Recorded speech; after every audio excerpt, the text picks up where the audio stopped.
কি বলে? ছোনা।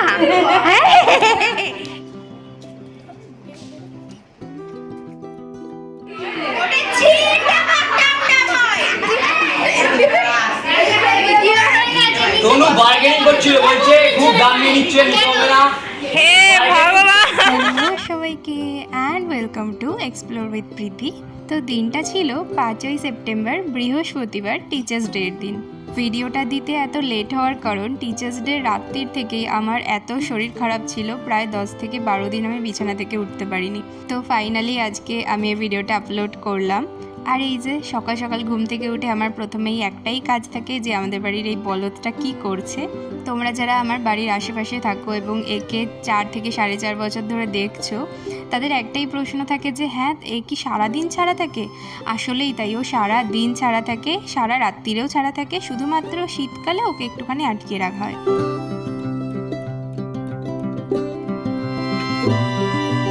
এখানে আর একজন আদর পাওয়ার জন্য আমাদের দরজায় ঘুমিয়ে রয়েছে। একে আমি চেম্বারম্যান বলে ডাকি। সেই সব 2022-এর ঘটনা যখন এরা হয়েছিল, এর ঠিক 20 থেকে 25 দিনের মাথায় আমাদের পাশের বাড়ির সেপটিক ট্যাঙ্কে পড়ে গিয়েছিল। হয়তো সাইডে কোথাও ফুটো ছিল, তো বেচারা ওখান দিয়ে পড়ে যায়। এবার আমিও ঠিক সেই মুহূর্তে অফিসের জন্য বেরোচ্ছি, আর দেখছি কোথা দিয়ে যেন একটা বাচ্চা কুকুর কান্না করে যাচ্ছে। অনেক খোঁজাখুঁজির পর বুঝতে পারলাম যে ওনাদের সেপটিক ট্যাঙ্কে একটা কুকুরের বাচ্চা পড়ে গেছে। সেদিন আমি অনেক চেষ্টা করেছি ওকে বার করার, অনেক কাউকে বলেছি সাহায্য করতে, কেউ করেনি, বিশ্বাস করুন। আর উল্টে যাদের বাড়িতে পড়ে গিয়েছিল তারা বলছিল যে চিৎকার করছে, তো যখন চিৎকার করা থেমে যাবে আমরা ফিনাইল ঢেলে দেবো। হ্যাঁ মানে আর কিছু বলার নেই। তো ওই কথাটা আমার খুব খারাপ লাগে। আর আমিও অফিসে যেতে সেদিন খুব বাধ্য হয়েছি, কারণ যেতেই হবে, এরকম একটা পরিস্থিতি ছিল। কিন্তু অফিসে একজন খুব হেল্পফুল একজন মানুষ আমাকে প্রচণ্ড সাহায্য করেছিল। প্লাস হচ্ছে যে সম্রাটদা ছিল, স্পেশালি সম্রাটদা না থাকলে আমি ওকে বার করতে পারতাম না। সম্রাটদা কর্পোরেশনের লোককে নিয়ে আমাদের পাড়ায় এসে ওকে বার করে, এবং তারপরে পাশের বাড়ির সাথে অনেক অনেক বিশাল বড় একটা ঝামেলা হয়। হ্যাঁ, তো সেসব আর নাই বা বললাম। ইভেন এটাও হয়েছিল যে যখন আমি ফোন করে ওনাদেরকে বলছি যে এরকম কিছুজন যাচ্ছে ওকে বার করার জন্য, তখন বলছে না না আসতে হবে না, ও চেঁচামেচি করা থামিয়ে দিয়েছে, আমরা ফিনাইল ঢেলে দেবো। হ্যাঁ, তো তারপরেও তারা গেছে এবং গিয়ে যখন বার করতে গেছে তখন দেখছে যে না, বাচ্চাটা বেঁচে রয়েছে। আর সেটা মানে বিশাল বড় পাওয়া ছিল। যখন আমি অফিসে বসে খবরটা পেলাম যে হ্যাঁ বাচ্চাটাকে আমরা ঠিকভাবে রেস্কিউ করতে পেরেছি, আমার তো মানে ভীষণ আনন্দ হয়েছে। তো যাই হোক, এই যে রোজ সকালবেলা উঠে আমি প্রথমে আসি আমার গাছগুলোকে দেখতে। আর এখানে দেখো একটা ছোট্ট কারিপাতা গাছ হয়েছে। এর আগে প্রায় নাই করে 10 বার গাছ লাগিয়েছি কারিপাতার। প্রত্যেকবার হয় আমার খরগোশ না হলে পায়রা এসে গাছ খেয়ে নেয়। তাই এইবারে যখন গাছটা হয়েছে আমি আর এই জঙ্গলগুলো পরিষ্কার করিনি। যখন কারিপাতার গাছটা একটু বড় হয়ে যাবে তখন জঙ্গলগুলো কেটে দেবো। এখানে মাদার ইন্ডিয়া অনেক সবজির সমাহার নিয়ে বসেছে, সবজি কাটছে। আর আমি খুব ভালোভাবে জানি এই ভিডিওটা দেখলে মাদার ইন্ডিয়া মাথা চণ্ডী হয়ে যাবে, কারণ তার সুন্দর করে ভাঁজ করে রাখা ধোয়া নাইটিটা দিয়ে আমি সেদিন মুখ মুছে রেখেছি, সেটা সে জানতো না। কেমন আছো নেরু? বলো। ভালো আছি। এটা আমার পাশের বাড়ির এক পিসির মেয়ে, খুব ছোট্ট একটা বোন। ওর এত আধো আধো মিষ্টি মিষ্টি কথা যে শুনলে একদম মন ভরে যাবে, তাই ভাবলাম যে তোমাদের সাথে শেয়ার করি। ভুলভাল ছাড়া বলছে।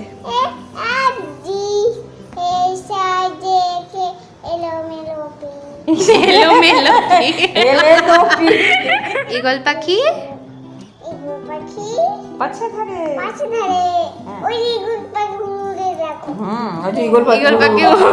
তোমার নাম কি? পাখি। বাড়ি কোথায়? পাপার নাম প্রভাত সরকার। আর তোমার ঠাম্মার নাম? আমার নাম দলি সরকার।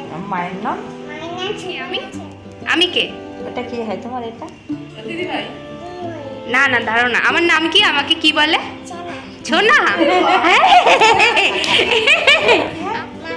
কি মামি? এটা তোমার কি মামি?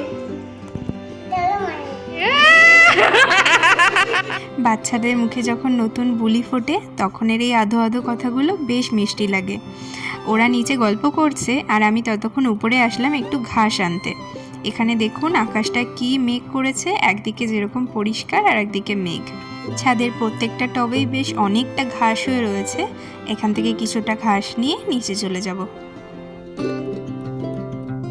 যারা বলো যে আচ্ছা তোমাদের খরগোশ কি খায়, এই যে এগুলো খায়।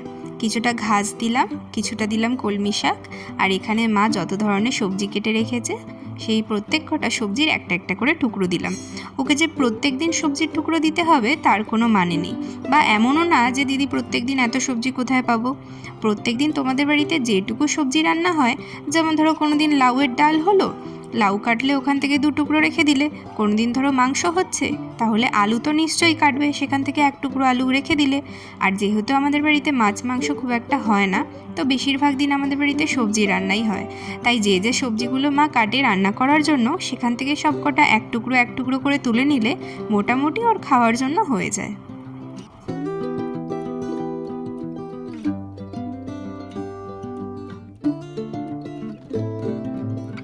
এই যে স্যারের খাওয়া দাওয়া হয়ে গেছে, এবার উপর দিকে তাকিয়ে মুখ করে বসেছিল।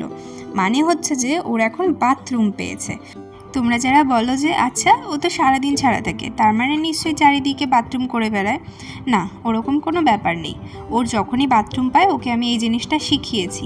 ও ঠিক দোতলায় দৌড়াতে দৌড়াতে চলে আসবে, আর তারপরে এসে এই ট্রের ওপর বসে পড়বে। এই ট্রের ওপর একটু গেঞ্জির ঝুট দিয়ে রাখি, ব্যাস, তাহলেই কাজ শেষ। আর এরপরেই পিসি আমাকে ফোন করে জানালো যে বাড়ির একদম পিছন দিকে যে পুরনো বাথরুমটা রয়েছে, ওখানে এরকম একটা বাচ্চা বেজি পড়ে রয়েছে। আসলে এটা একদমই বাড়ির পিছন দিকে, খুব একটা ইউজও করা হয় না, জাস্ট কাঠ ফাট রাখা হয়। আর এই কাঠের মধ্যে প্রত্যেক মাসে এসে বেজিরা বাচ্চা দিয়ে যায়, তারপরে বাচ্চা বড় হলে আবার যে যার মতন বেরিয়ে যায়। তো এদিকেও খুব একটা আশা হয় না। তারপরে পিসি ফোন করে জানালো বলেই আমি জানতে পেরেছি। বন দপ্তরেও ফোন করেছিলাম, কিন্তু ওনারা বললেন 2 থেকে 3 ঘন্টা সময় লাগবে। আর বাচ্চাটার এমনই অবস্থা যে ও 2-3 ঘন্টা সার্ভাইভ করতে পারবে কিনা জানি না।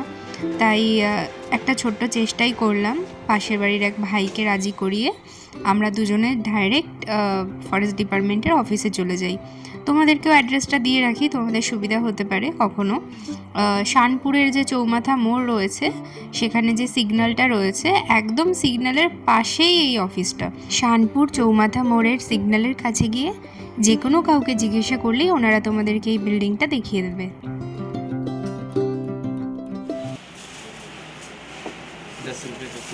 এবার কি ভিডিও করতে লেগে গেছে? হ্যালো গাইস, আমি কিন্তু কাটবো না, আমি কথাগুলো কাটবো না। Hello guys, this is Nandu. বাড়িতে এসে রেস্ট নিয়ে আমরা এই কয়েকজন এক্স স্টুডেন্টরা মিলে ম্যাডামের জন্য একটু গিফট আনতে গিয়েছিলাম। হালকা ঠান্ডা লেগে গেছে মাছগুলো হ্যাঁ। না, এরা লম্ব জম্প করে এখন লম্প জম্প করে। এই দেখ না কেমন শুয়ে আছে, তুই দেখ, ঘুমোচ্ছে, কোন ওয়েদারের জন্য বহু মাছ ড্যামেজ হচ্ছে। মনে হচ্ছে যেন মরে গেছে। এটা শেষে দেখ, দেখ মনে হচ্ছে যেন মরে গেছে। হ্যাঁ ওই যে, শুয়ে থাকে maximum আমি কোনোদিন দেখিনি যে মাছ এরকম ভাবে ঠান্ডা weather হলে ঘুমোয়। শুয়ে থাকে। তাই নাকি? আজকাল একটু ঠান্ডা ওয়েদার বলে শীতকালে তো আমি প্যাকেটে শুয়ে যায়, নরম মাছ রান্না শুয়ে আগে যখন পড়তে আসতাম, তখন পড়তে আসলে আমি ঠিক এই জায়গাটাতেই বসতাম। ছোটবেলা থেকে বড় হওয়া পর্যন্ত আমাদের জীবনে যত শিক্ষক শিক্ষিকা আসেন, তাদের মধ্যে বেশ কিছু জনের রেশ আমাদের জীবনে সারা জীবন রয়ে যায়। ক্লাস 7 থেকে ক্লাস 10 অবধি যে ম্যাডামের কাছে পড়েছি, যার কাছে পড়াশুনো না পারলে বকা খেয়েছি, আবার পড়া পারলে অনেক ভালোবাসতেন, যার কাছে আজকে লিখবো না, আজকে পড়বো না বলে আবদার করতাম, তার সেই চেনা ঘরে 2017 সালের পরে আর যাওয়া হয় না। ওইদিকে রাখা আছে, ওইদিকে।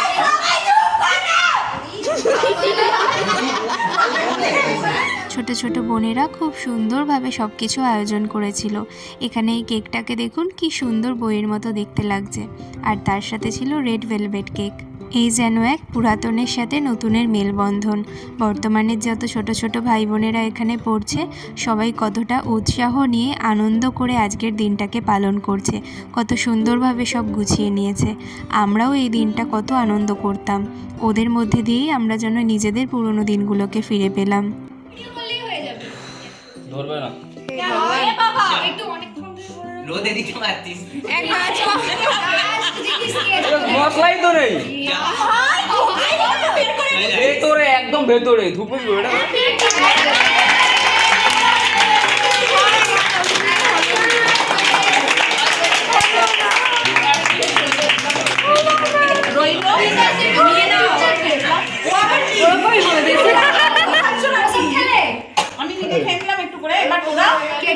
কেটে কেটে সব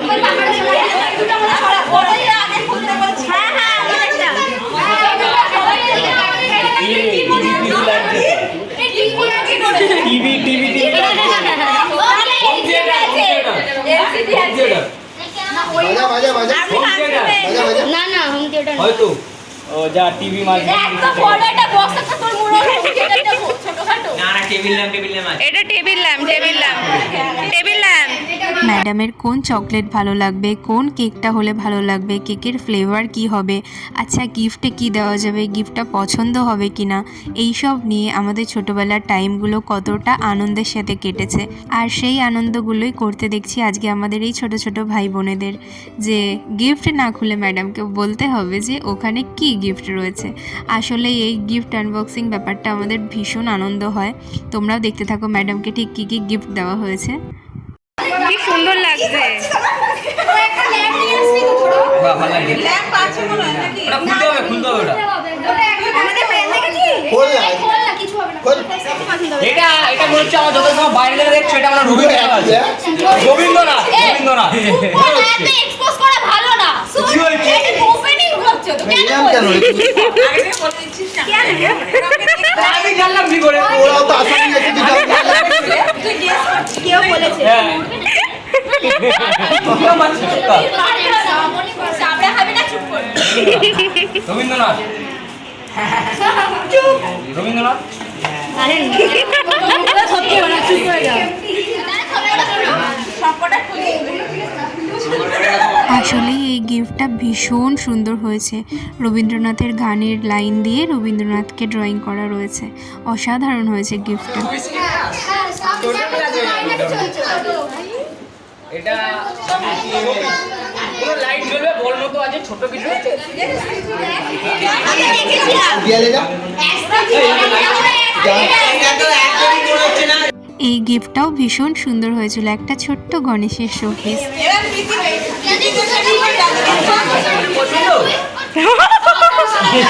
হায় হায় ম্যাডামের হাসিটা দেখলেন? আসলে ম্যাডাম চকলেট ভীষণ ভালোবাসে, আর যেহেতু আমরা পুরনো স্টুডেন্ট আমরা সবই জানি।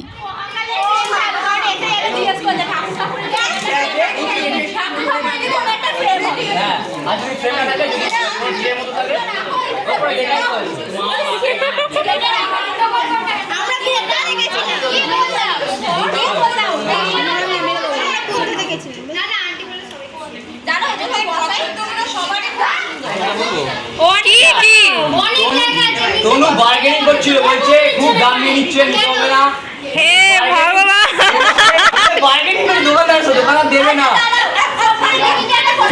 হাঁটুর মাঝখানে হাঁড়ি ফাটানোর মতন সব সিক্রেটগুলো বলে দিল ওরা।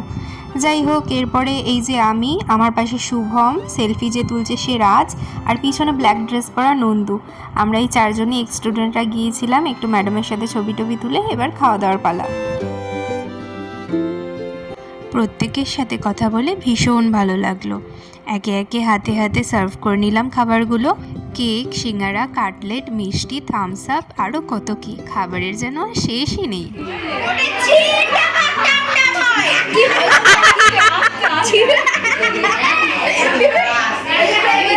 এরপর ওখানে ছোট ছোট বোনেরা খুব সুন্দর পারফরমেন্স করলো, সেগুলোর কিছু ছোট ছোট ক্লিপ তোমাদের সাথে শেয়ার করে নিচ্ছি।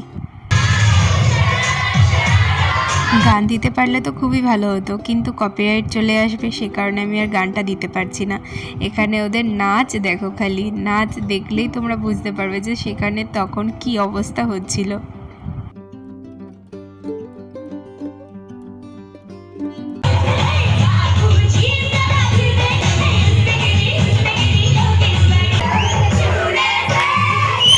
সবার নাচ দেখতে দেখতে এই বোনটা বসে বসে ভীষণ নাচছিল, তাই শেষমেশ ওকেই টেনে তুললো নাচ করার জন্য।